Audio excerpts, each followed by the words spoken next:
Una onda mecánica, como ya vimos un poco la clase pasada, es una perturbación que se propaga por un medio material elástico con una velocidad que depende de las condiciones físicas del medio material. ¿Sí? Recuerden que eh, para que la onda sea mecánica necesitamos un medio material. El medio entonces se va a deformar y recuperar vibrando al paso de la onda. Por esto es que tiene importancia después el estudio de los movimientos oscilatorios, porque estamos hablando que el medio va, o las partículas del medio, van a realizar algún tipo de movimiento oscilatorio. En esa propagación de esa deformación que se produce en el medio, lo que se transporta es algún tipo de energía. ¿Sí? No hay transporte de materia.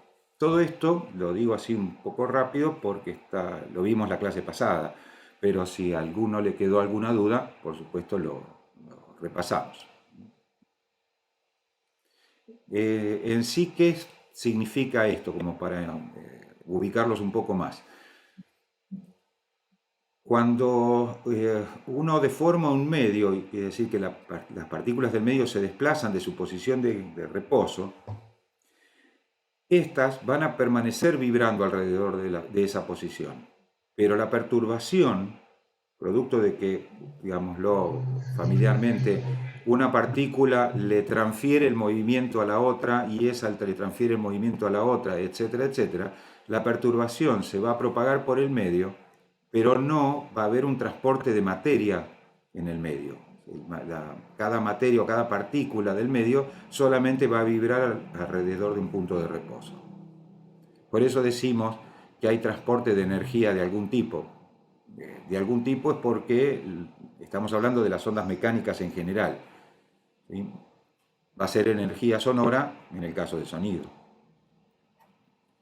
Si nosotros provocamos en un punto del medio, introducimos una sola perturbación, vamos a hablar de una onda pulso.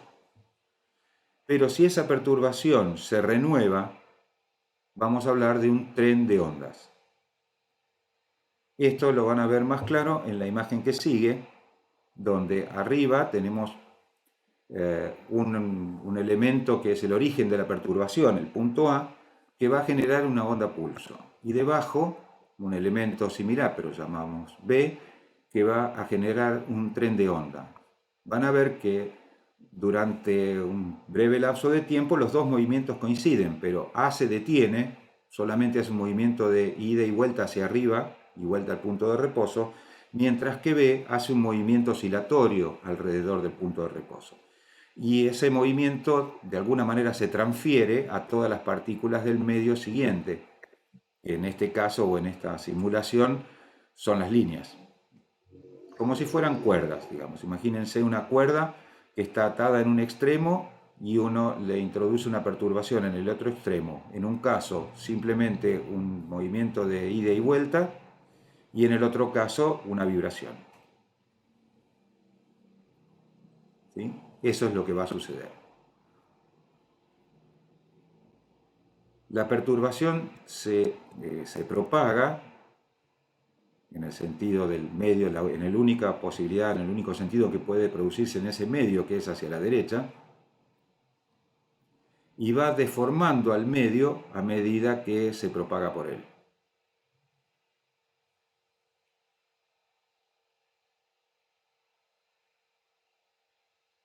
Esa forma o ese dibujo que hace la partícula B y que se traduce en ese tren de onda, es un dibujo muy particular, que es muy importante en el caso del sonido para algunos casos que después vamos a estudiar, y se llama onda sinusoidal, porque en sí responde a la función seno trigonométrica.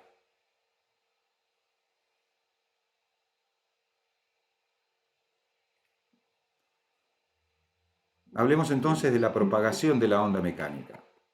Necesita de un medio material para propagarse, sí o sí. Es decir, que el medio tiene que estar constituido por materia en cualquiera de sus estados o fases. Y la materia, como ya sabemos, está compuesta por pequeñas partículas o moléculas. Si no hay perturbación, decimos que el medio se encuentra en equilibrio. No en reposo, sino en equilibrio. Y vamos a ver que esta se puede diferenciar claramente en algunos tipos de medios materiales. En otros son casi sinónimos. Pero en el caso de los gases, por ejemplo, no.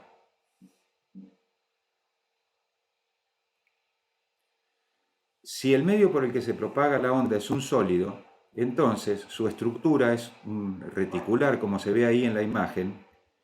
Las moléculas están muy ligadas entre sí, entonces solamente pueden hacer muy pequeños movimientos oscilatorios alrededor de un punto de reposo. Y están muy ligadas a las moléculas que las circundan, ¿sí?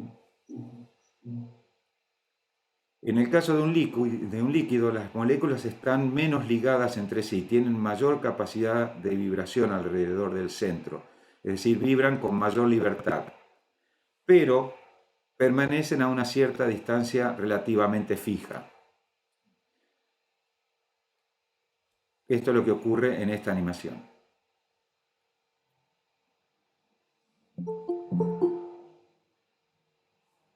¿Sí? ¿Qué vemos allí por ahora? Después la vamos a ver un poquitito más en detalle, pero ahí hay un objeto que introduce la perturbación, específicamente cuando se rompe la tensión superficial del líquido, y esto genera, imagínense el punto de la superficie en el cual cae el objeto, ¿sí? Miren que lo empuja hacia abajo, podríamos decir, hasta que se vence la tensión superficial. Entonces las moléculas que están alrededor, muy cercanas al punto de origen de la perturbación, empiezan a vibrar. Y por eso vemos que en ese punto el agua va como para arriba y para abajo. Ese movimiento se propaga por la superficie. Si tuviéramos una molécula de agua o una gota alejada de ese punto, al principio va a estar quieta, pero después de pasado un cierto tiempo va a empezar a oscilar. Esto es importante porque nos refleja que la perturbación no se propaga instantáneamente a todo el medio, sino que le lleva un tiempo a alcanzar zonas o regiones o puntos más alejados del origen de la perturbación. Allí se producen varias olas, que cada una de ellas independientemente es una onda, que si lo viéramos de arriba resulta el fenómeno bastante familiar, serían círculos concéntricos, ¿verdad? Que se van alejando de la fuente de perturbación.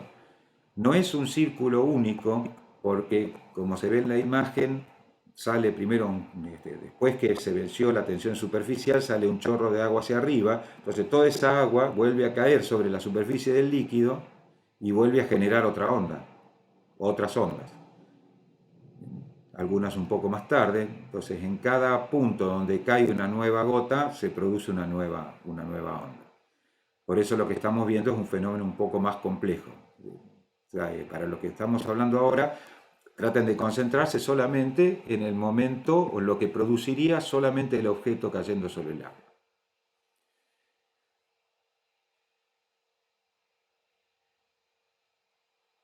Otro elemento interesante que podemos observar en la animación es el reflejo que se produce en el fondo. Fíjense que hay zonas más claras y zonas más oscuras. Eso es porque las ondas tienen una curvatura. Entonces la luz, cuando incide sobre ella, se encuentra con distintos lentes, es un fenómeno óptico, ¿sí? Que curvan los rayos lumínicos. Entonces, ahí se refleja como las cúspides, las zonas claras son como las cúspides de esas olitas, y lo que se ve es que se van alejando del centro. ¿Sí? Ahora piensen en un punto cualquiera de la superficie, ubíquense ustedes en un punto. Van a ver que de golpe van a estar iluminados y de golpe no.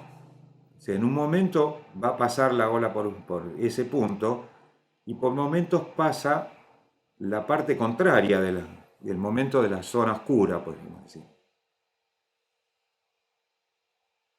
¿sí? Todo esto, después vamos a ver que en el caso del sonido es bastante analógico.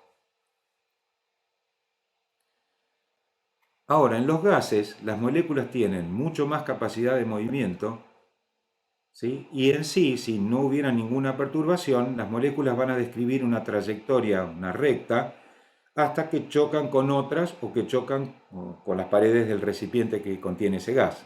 Por ejemplo, algo así. Si pusiéramos, si abriéramos como una ventana virtual ahí adentro, veríamos que tendríamos tantas moléculas que van para un lado de esa ventana como moléculas que van para el otro lado. Quiere decir que estadísticamente tenemos la misma cantidad de materia de un lado que del otro de esa ventana. Pero el material, el medio, no está quieto, no está en reposo. Las moléculas no están fijas en una posición. Por eso, en el caso de los gases, se habla de equilibrio dinámico y no de reposo. Eso es lo que harían las moléculas del aire si no introdujéramos ningún tipo de perturbación en ellas.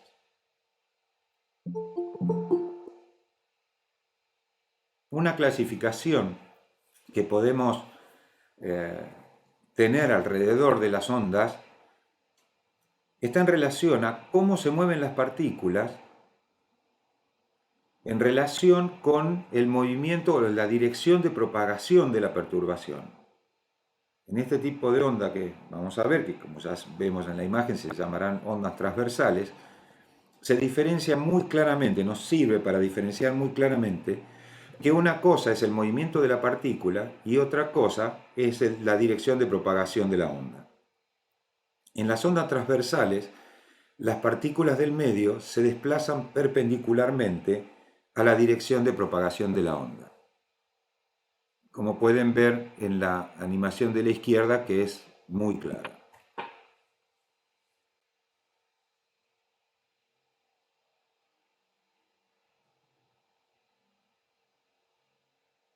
Si aisláramos una espira del resorte, esa espira, cuando es alcanzada por la perturbación, se desplaza hacia la derecha o hacia la izquierda, depende cuál onda lo alcanza. Recuerden que en este caso, por ahora, nos concentraríamos solamente en la onda que va, no en la que vuelve, ni en las siguientes, sino solamente la que va producto de la perturbación introducida por la mano. Las otras son debido a fenómenos de reflexión que después estudiaremos más adelante.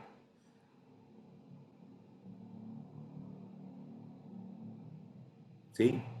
Ahora, la dirección de propagación de la perturbación es en la dirección del eje del resorte.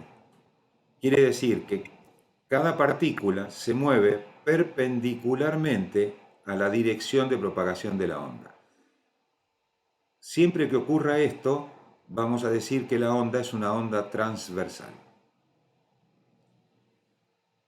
El ejemplo que vimos antes del líquido es otro ejemplo de onda transversal. ¿Por qué? Porque cada partícula de la superficie de ese líquido, si lo pudiéramos ver microscópicamente, en realidad se está moviendo hacia arriba y hacia abajo.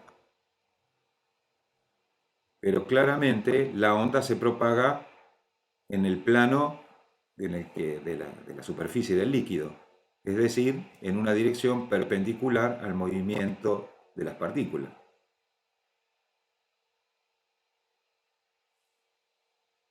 Los dos son casos de ondas transversales. En el caso del sonido, este tipo de ondas se produce en las cuerdas. Después lo vamos a estudiar específicamente el caso del sonido en las cuerdas. Ahora, hay tipos de ondas asociadas con el medio también, en donde las partículas se desplazan en dirección colineal a la de propagación de la onda. Fíjense en el ejemplo de la izquierda, que siendo el mismo medio que antes, la forma de la perturbación en que se produce la perturbación es diferente. Ahí ya se ve en la imagen que con las dos manos están como comprimidas las espiras del resorte alrededor del punto donde se introduce la perturbación. Y entonces se va a producir este fenómeno.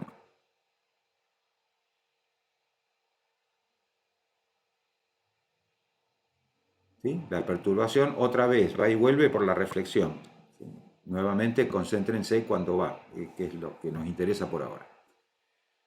Entonces habrá una espira en el medio del resorte, o en cualquier punto de él, que pasado un cierto tiempo va a recibir esa perturbación y se va a desplazar.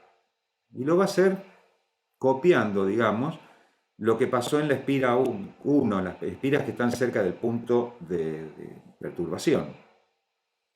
Entonces, esa espira se va a mover en la dirección del eje, primero del resorte, después va a volver, va a oscilar alrededor de un punto de reposo, pero lo hace en la misma dirección en la que se está propagando la onda.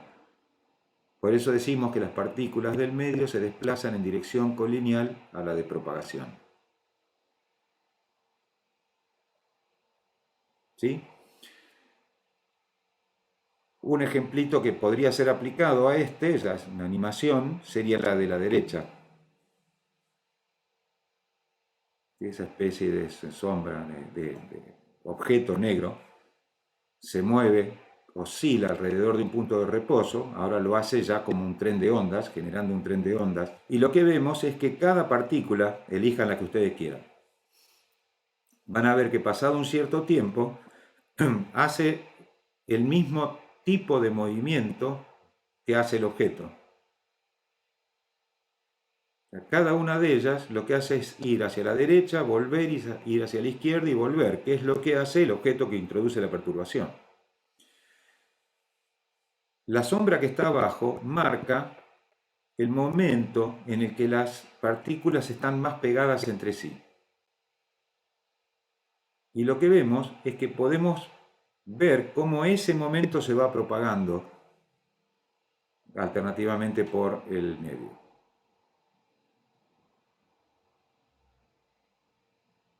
¿Sí? Esto es lo que hace el sonido cuando se propaga por el aire.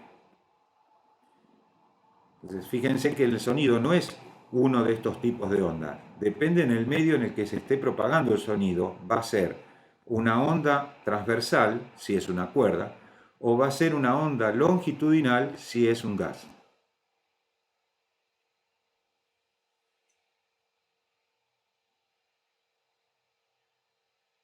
¿Sí? Lo que está sucediendo, se imaginan que es el aire, es que cuando las partículas están más pegadas entre sí, se produce una compresión de la presión. Por eso decíamos en las clases anteriores que es una onda de presión en el aire. Porque cuando están todas alineadas y quietas, que estaríamos en la situación de equilibrio dinámico en el aire. ¿Sí? Cuando se introduce la perturbación, que es lo primero que se hace es comprimir el aire alrededor del objeto negro, esa compresión se va propagando. Pero al mismo tiempo, como esto es un tren de ondas, el objeto al ir para atrás genera una descompresión. Fíjense, ahí está en equilibrio, compresión, descompresión, compresión, descompresión, alrededor del objeto. ¿Sí? Entonces lo podemos ver de dos maneras. Por un lado es la zona de compresión que se va propagando o la zona de descompresión que se va propagando. En realidad son las dos.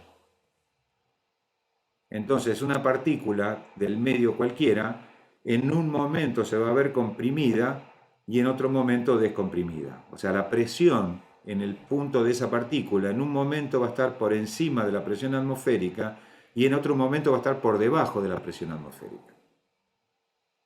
Eso es lo que hace un parlante. La función del parlante es comprimir y descomprimir el aire que está delante de él. Para los que hacen TAS, después cuando lo estudiemos vamos a ver que hay todo un diseño de la forma que habitualmente tenemos los parlantes, que es encerrado en una caja, etcétera, etcétera, tiene que ver con que La compresión y la descompresión se produce si yo lo miro desde el lado derecho al parlante. Pero si miro lo que estaría pasando en el lado izquierdo, la onda es al revés. O sea, cuando el lado derecho se comprime, el lado izquierdo se descomprime. En términos de sonido, diríamos que las ondas de un lado y del otro están en contrafase. Por eso se encierran los parlantes en un gabinete acústico, para absorber la onda que va hacia atrás. Las ondas transversales y las longitudinales no son las únicas. Existen otros tipos de onda en las cuales las partículas giran en un plano perpendicular a la dirección de propagación de la onda.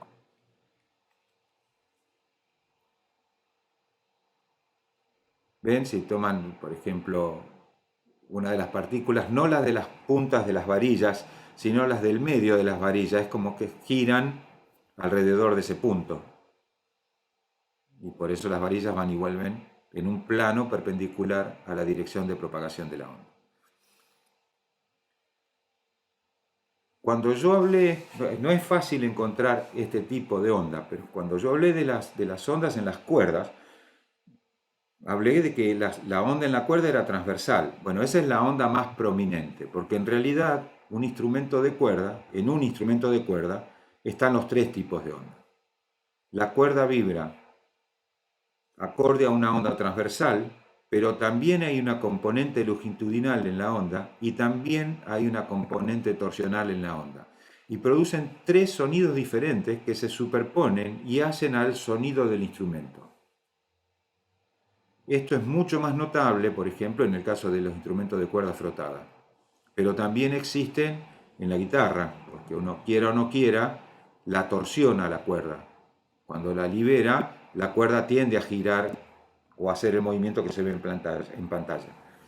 Donde no hay componente torsional o es mínima, es en el piano. En el piano está mucho más enfatizada la componente transversal de la onda.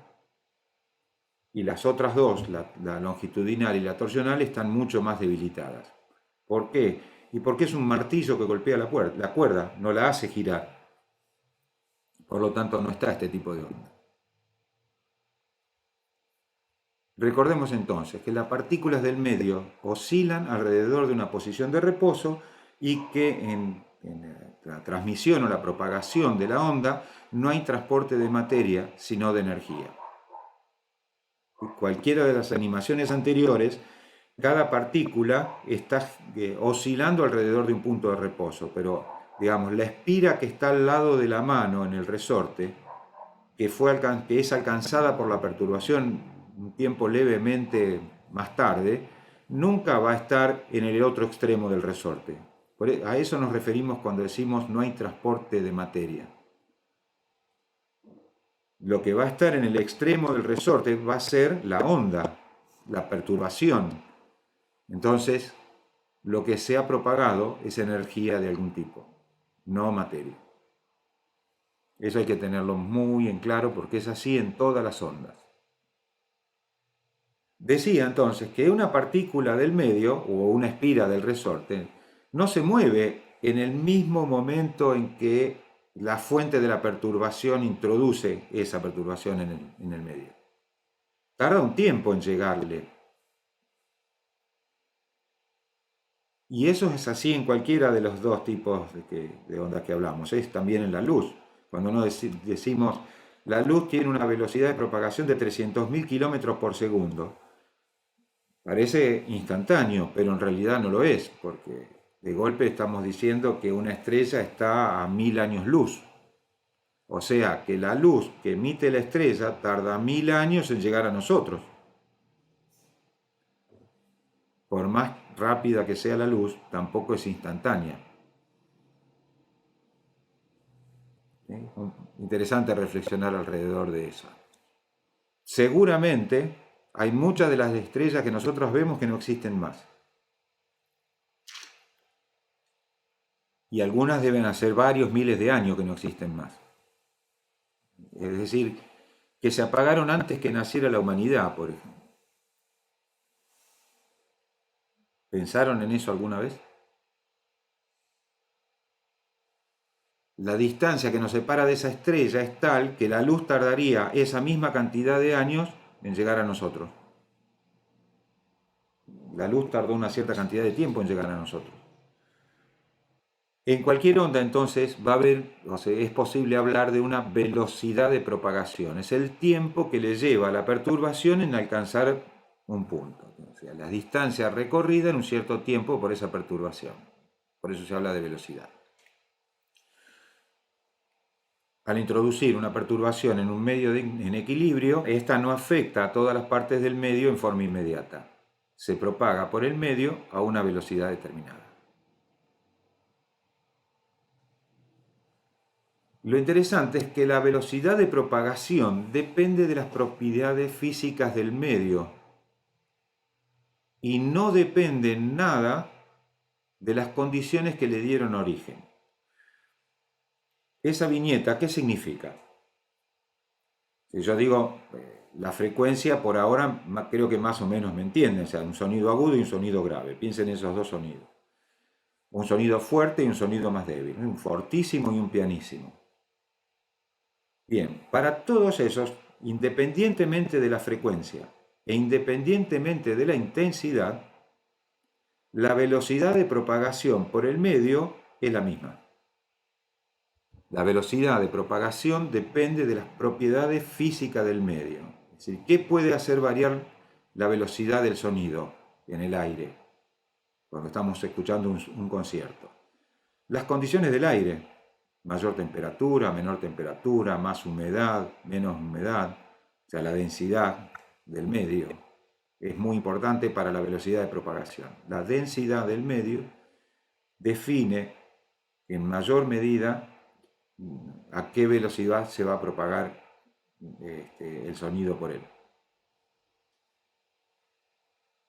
Esto significa también que si yo escucho el sonido, apoyo la oreja en la pared, la velocidad de propagación del sonido por la pared es mucho mayor que la velocidad de propagación del sonido en el aire.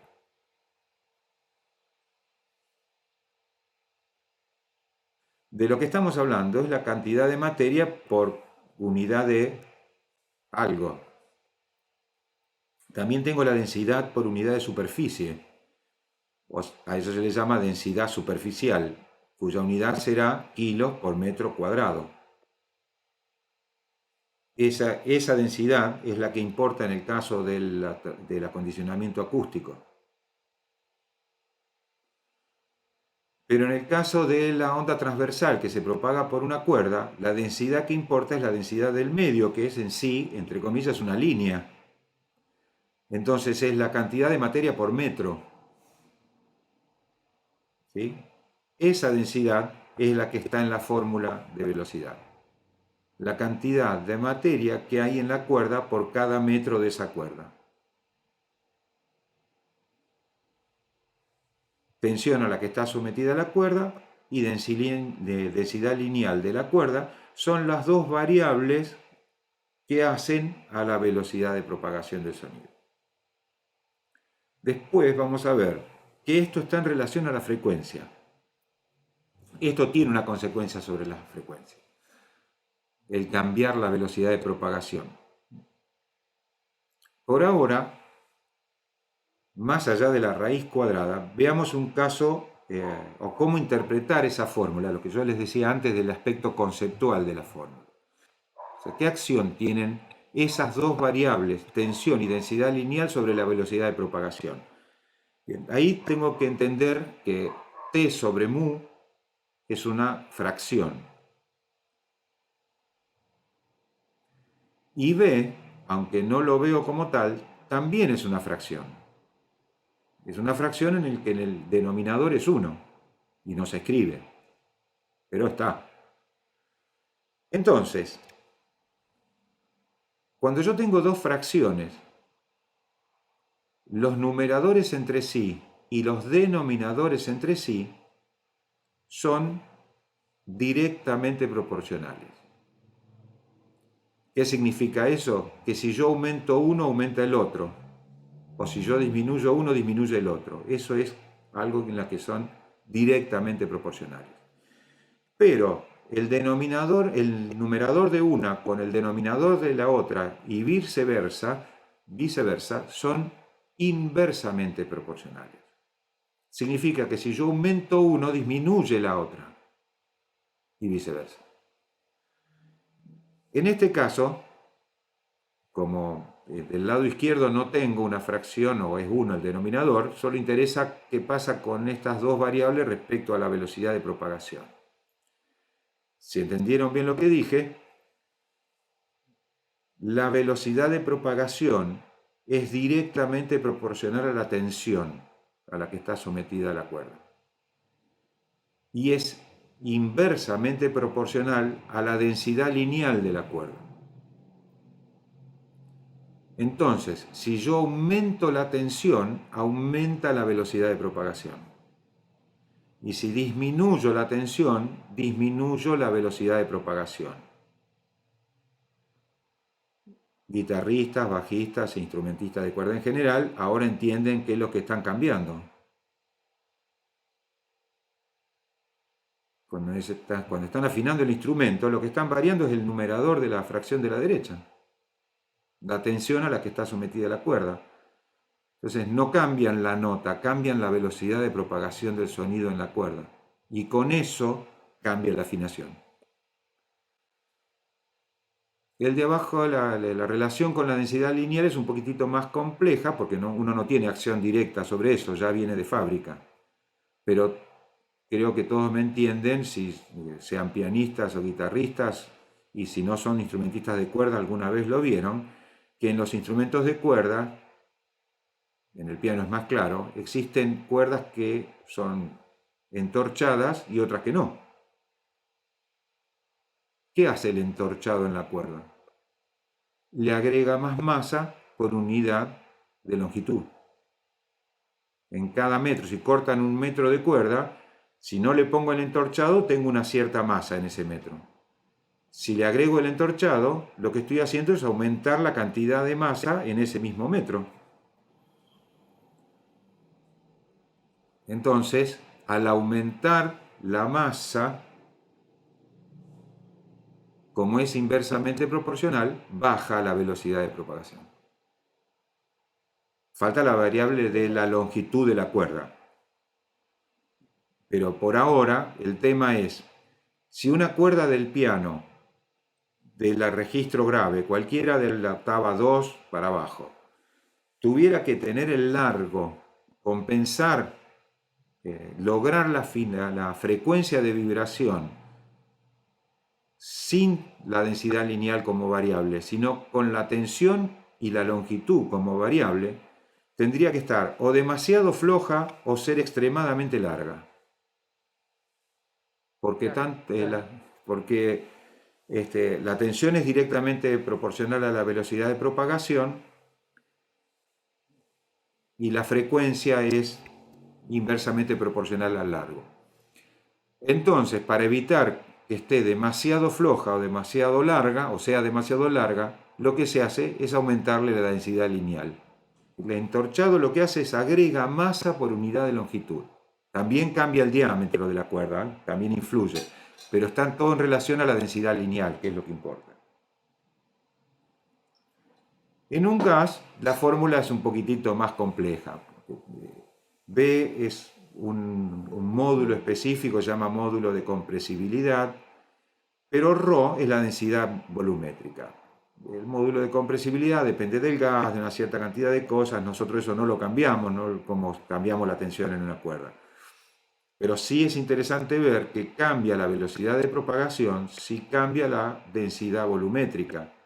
Y esa densidad volumétrica cambia por las condiciones del medio.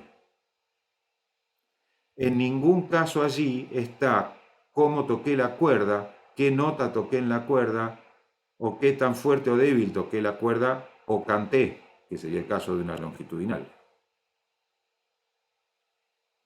¿Verdad?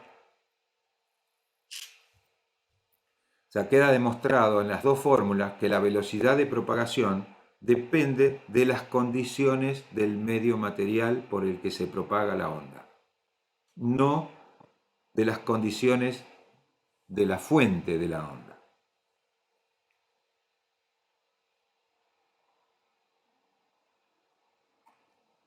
Entonces, repasemos.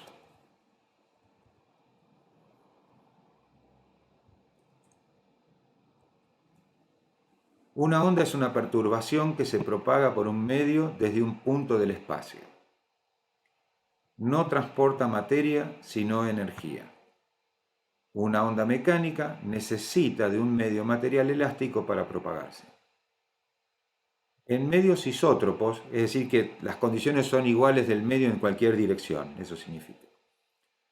Como las propiedades del mismo son idénticas en cualquier dirección, la velocidad de propagación de la onda mecánica es constante. En las ondas transversales, las partículas se desplazan en dirección perpendicular a la de propagación. En las ondas longitudinales, las partículas se desplazan en dirección colineal a la de propagación. Y en las torsionales, las partículas describen un arco de circunferencia o un giro en un plano perpendicular a la dirección de propagación.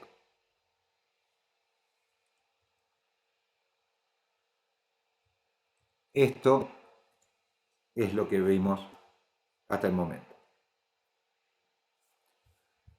Vamos ahora entonces a los movimientos oscilatorios. Esto es, nos vamos a concentrar de alguna manera, lo vamos a ir aclarando a lo largo del desarrollo de la clase, pero piensen en una partícula.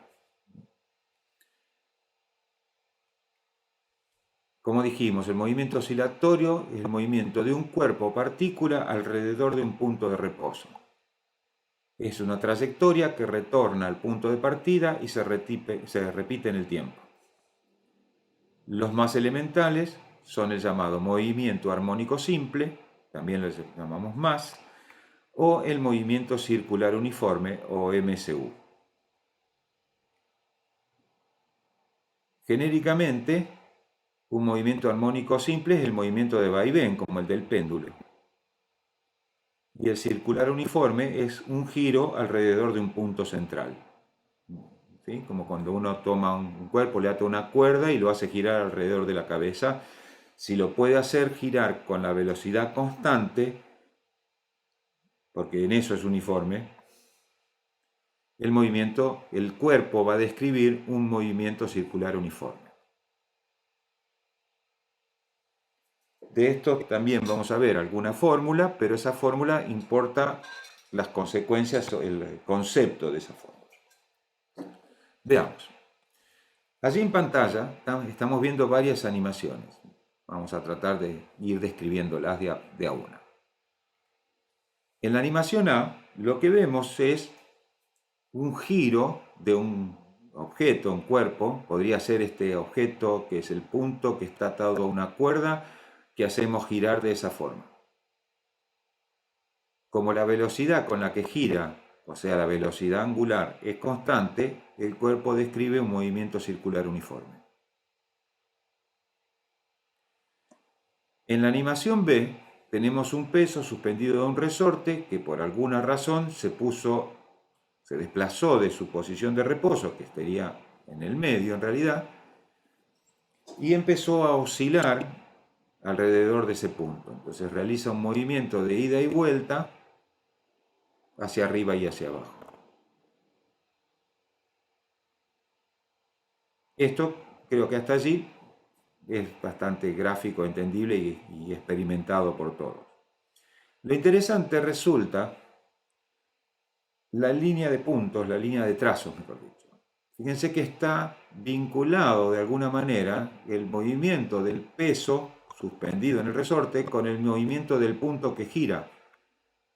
Y si lo alcanzan a notar en la imagen, en el círculo hay una línea que va creciendo y decreciendo en un sentido y en otro, hacia arriba y hacia abajo, que sería como la sombra que hace el cuerpo y el segmento sobre el eje vertical. Es la sombra sobre el eje vertical del movimiento del cuerpo que gira. Y esa sombra hace el mismo movimiento que el peso suspendido en el resorte. ¿Lo ven? A la derecha de ellos, en C, lo que tenemos es una representación del movimiento de los dos elementos. Eso es cómo vibran, cómo oscilan los dos elementos. Y ese dibujo típico es el de una onda sinusoidal o senoidal, que es en sí la gráfica de una función seno en matemática. ¿Cómo podríamos describir entonces la relación entre la forma de onda, que eso es la imagen C? La imagen C es la forma de onda. ¿Qué me representa de los dos movimientos anteriores? Si hablamos matemáticamente, la proyección sobre el eje vertical de un segmento que tiene un ángulo determinado es el seno de ese ángulo. Por eso se dice onda senoidal. Eso, los que estudiaron trigonometría se acordarán, si es que lo vieron más o menos bien. Pero en el cuerpo, yo no veo tanto esa onda senoidal en el peso que está suspendido en el resorte, porque eso no, la proyección sobre dónde es. Bueno, después lo van a ver en otra animación, pero imagínense por ahora, apelemos a la imaginación, que ese resorte tiene puesto un lápiz de punta que incide sobre un papel que está atrás, verticalmente, y que agarramos ese papel, que es un rollo en realidad, y lo desenrollamos a medida que el cuerpo hace ese desplazamiento. El dibujo que va a quedar de esa experiencia es ese.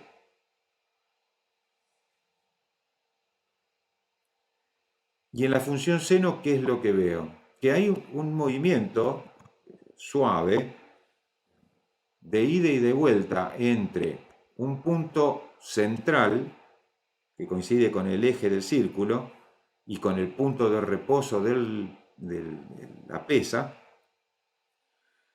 que por momentos estamos por arriba de ese punto central y por momentos estamos por debajo de ese punto central. Entonces, otra vez, el eje central, ¿qué representa? La situación de reposo. Eso significa el eje central. No siempre significa cero.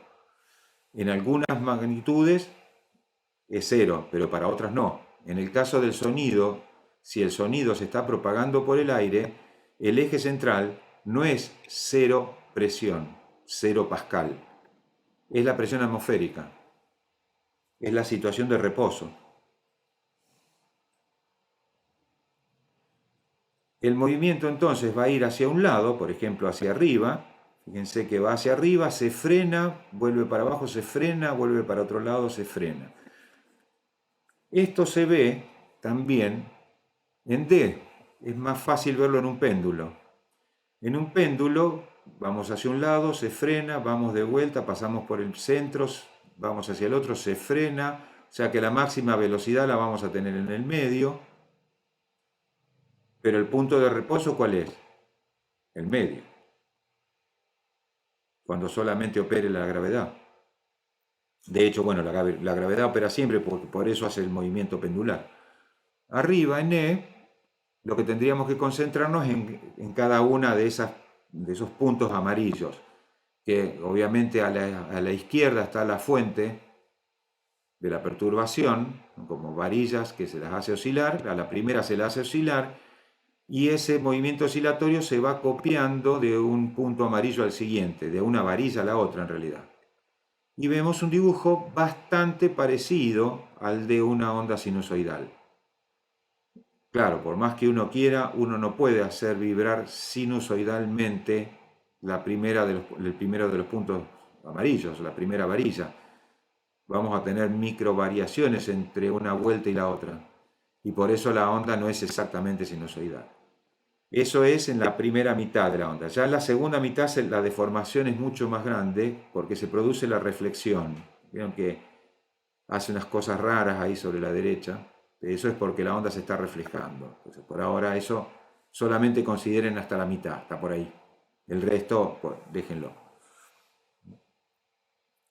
Entonces, muy importante, yo el movimiento oscilatorio lo puedo representar en un papel, en un gráfico.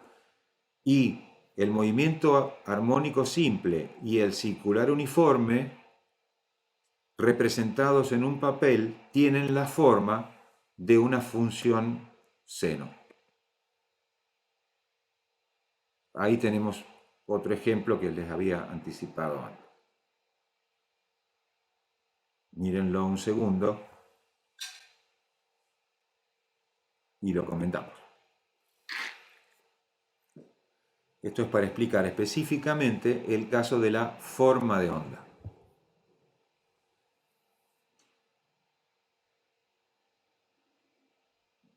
Para identificar que la forma de onda es la representación de la onda, no es la onda.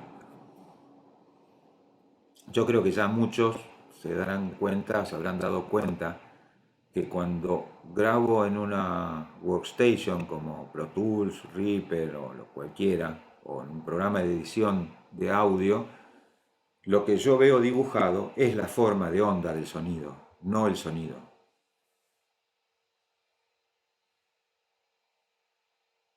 Ahí estaría el papel, el rollo de papel que se desenrolla que yo les decía antes. Entonces, veamos esta animación un poco y expliquémosla un poco más en detalle. Para eso tenemos que empezar por la izquierda. A la izquierda hay una serie de puntos que se acercan y se alejan cíclicamente. Serían como las partículas del aire que se comprimen y se descomprimen alrededor, muy cerca de esa línea blanca que por acción de las partículas que se comprimen y se descomprimen, se mueve hacia la derecha y hacia la izquierda. Esa línea blanca está suspendida de un material que se supone rígido porque es negro, de una manera que se elimina totalmente cualquier posibilidad de vibración hacia arriba y hacia abajo. O sea que la línea blanca lo que importa es la parte que vibra como si fuera una partícula más. Tiene adosado mecánicamente un brazo que pivotea en un punto y eso hace que un brazo más largo con una tiza en la punta suba y baje. Si uno ve el movimiento de la tiza, en realidad describiría como un pequeño arco de círculo, pero podemos idealmente pensarlo como que la tiza sube y baja, la punta de la tiza, lo que hace es subir y bajar. El rollo de papel, al desplazarse, hace que se dibuje la forma de onda, que resulta ser sinusoidal. Entonces, si yo miro la forma de onda, digo, en base a ese dibujo, como es una función seno, entonces cada partícula que está a la izquierda en la animación, cada una de las partículas alrededor de su punto de reposo, está describiendo un movimiento armónico simple. Y eso con solo ver la forma del dibujo. Bien. Pregunto para los de TAS, pero no exclusivamente para ellos, porque esto lo pueden saber todos. ¿Qué componente de audio simula este mecanismo? Alberre. El parlante hace exactamente lo contrario. Porque la fuente, ¿cuál es aquí? ¿Qué es lo que genera la forma de onda? La presión. Entonces, ¿qué está simulando? Un micrófono. Nos hace visual lo que pasa en el tiempo, porque en el tiempo la punta de la tiza sube y baja. Lo que pasa es que al ponernos la variable tiempo, se dibuja la onda sinusoidal. ¿El papel qué estaría en sí más o menos representando?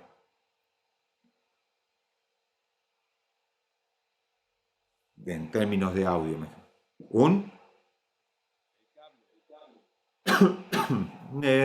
Más o menos. El brazo sería más el cable en realidad. Pensémoslo al revés. Imagínense que yo, de alguna manera, ese dibujo que está haciendo la tiza en el papel lo puedo guardar. Y por alguna razón, por profundidad, por lo que sea, después hago lo contrario. Es decir, la tiza está quieta y yo muevo el papel y con el papel le obligo a que la tiza se mueva. ¿Sí? Por ejemplo, doy la solución casi, con un surco. Si la tiza se empieza a mover, producto del papel, invierto la situación, la tiza ahora se mueve producto del papel, ¿qué le pasa a la línea blanca?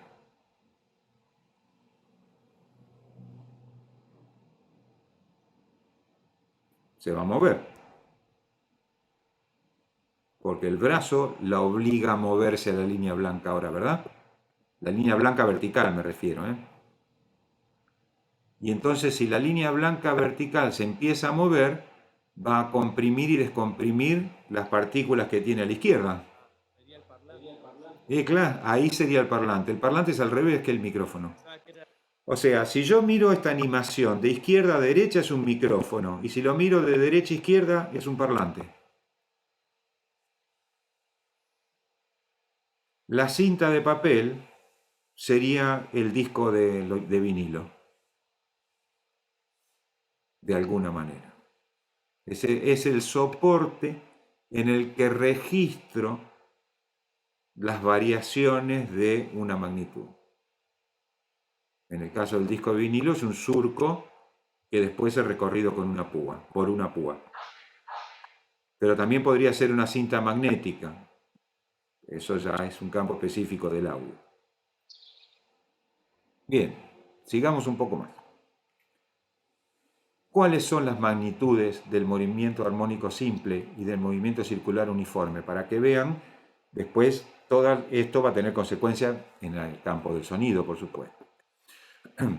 Pero por ahora nos quedamos entonces con el tipo de movimiento que es el más simple de todos, que es ese movimiento de ida y vuelta alrededor de un punto de reposo.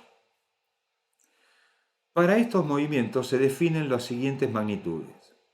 Período, o sea, imagínense ahora que no se frena nunca el movimiento, que el movimiento puede o podría continuar eternamente. Para los movimientos que vimos antes, yo puedo definir, es definible el período, en la medida que el período es el tiempo en que tarda el cuerpo en realizar una oscilación. Una sola. ¿Sí? Vuelvo un segundo. El tiempo en que tarda en realizar una oscilación. Traten de aislar una oscilación. Una oscilación es volver al mismo punto en las mismas condiciones. Es decir, por ejemplo, tomen el eje central como referencia.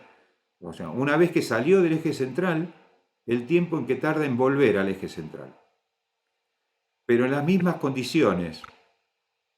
Es decir, si empezó moviéndose hacia arriba, en que vuelve al eje central moviéndose hacia arriba.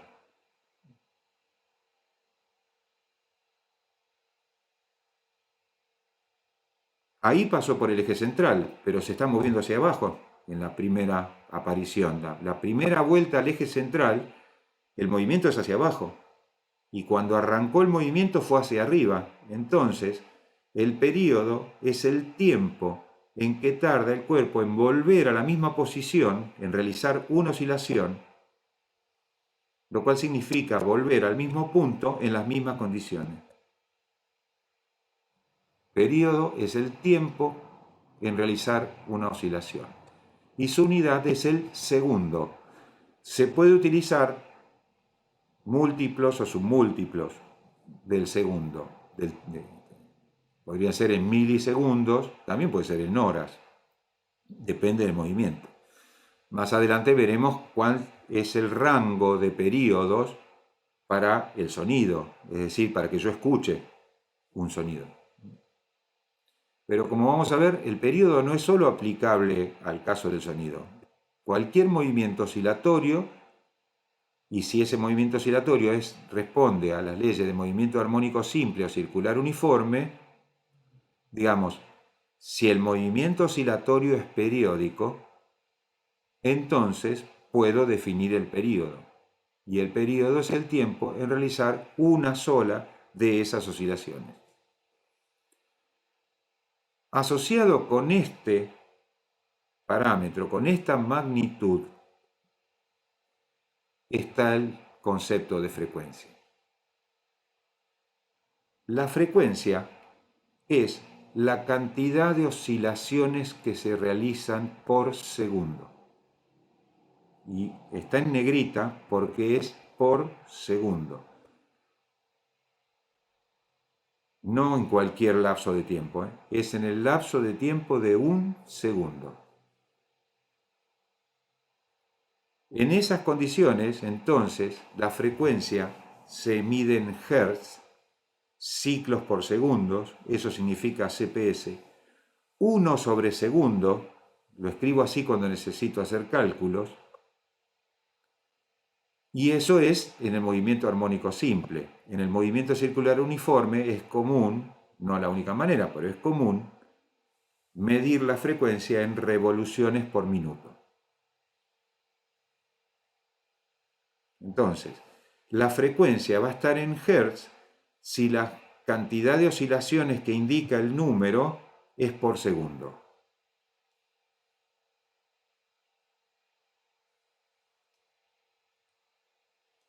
La tercera magnitud importante para el movimiento armónico simple y el circular uniforme es el de amplitud.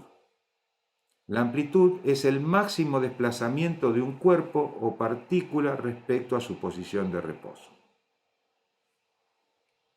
Respecto a su posición de reposo.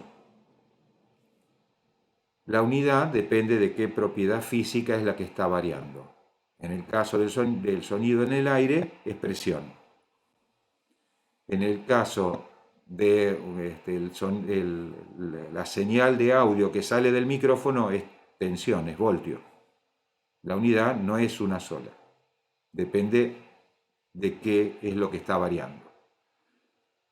Entonces, esto lo podemos ver otra vez aquí, en la forma de onda.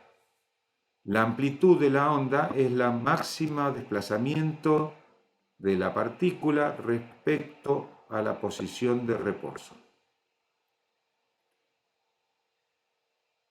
También llamado valor de pico.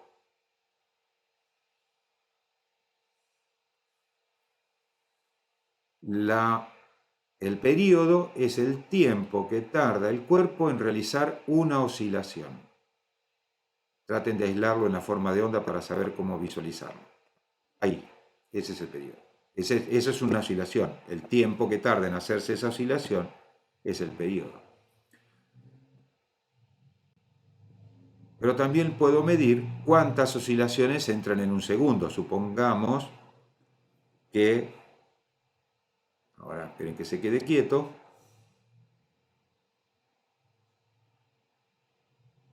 yo voy a marcar como si fuera un segundo. Y ustedes cuenten cuántas oscilaciones hizo.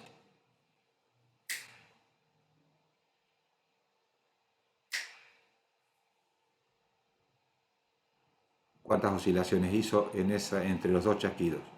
Va de vuelta. 2.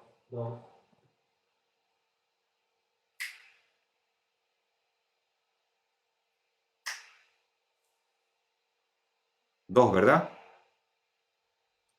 Sí, hizo 2. Si la distancia entre los dos chasquidos fue un segundo y entraron dos oscilaciones, lo que estamos viendo tiene una frecuencia de 2 Hz. Es la cantidad de oscilaciones en un segundo. Período tiempo en realizar una oscilación, su unidad es el segundo. Frecuencia, cantidad de oscilaciones por segundo, su unidad es el hertz, si es por segundo, CPS o cualquiera de las otras, y amplitud es el máximo desplazamiento de un cuerpo o partícula respecto a su posición de reposo, y su unidad depende de la propiedad física que esté variando.